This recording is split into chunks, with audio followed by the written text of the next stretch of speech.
அஸ்ஸலாமு அலைக்கும். இன்றைக்கி நம்ம ஒரு டிஃப்ரெண்ட்டான டேஸ்டியான கீரை ரெசிபி பார்க்க போகிறோம். இதை கண்டிப்பாக இன்ஷால்லா ட்ரை பண்ணி பாருங்கள். கொத்துக்கறி போட்டு கீரை பண்ண போகிறோம். குக்கரில் ஒரு 2 ஸ்பூன் எண்ணெய் விட்டுட்டு சின்ன வெங்காயம் 15 சின்ன வெங்காயம் கட் பண்ணி வச்சுருக்க அதை ஆட் பண்ணிக்கலாம். அதை சேர்த்து அது 2 வதங்கின உடனே 200 கிராம் கொத்துக்கறியை போட்டு வதக்கிடலாம். அது கொஞ்சம் வதங்கினதுக்கப்புறம்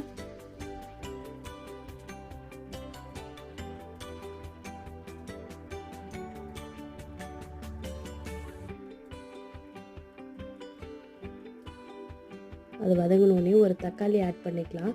தக்காளி போட்டு வதக்கிட்டதுக்கப்புறம் கொஞ்சம் தக்காளி மசிஞ்ச உடனே உப்பு போட்டுக்கலாம். உப்பு கொஞ்சமாக தான் போடணும், இதுக்கு உப்பு எடுக்காது அவ்வளோவா. உப்பு போட்டுட்டு இஞ்சி பூண்டு பேஸ்ட் 1 ஸ்பூன் போட்டு பச்சை வாசனை போகிற வரைக்கும் வதக்கிட்டு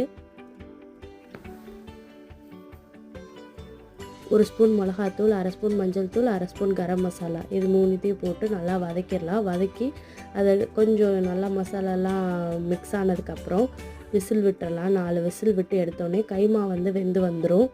இதுக்கப்புறம் நம்ம கீரை ஆட் பண்ணிக்கலாம். அதுக்கு முன்னாடி ஃபஸ்ட்டு நம்ம செகண்டு தேங்காய் பால் எடுத்துருப்போம் இல்லையா, அதை ஊற்றி கொஞ்சம் கிண்டி விட்டுட்டு நெக்ஸ்ட்டு கீரை போட்டு வதக்கி விடணும்.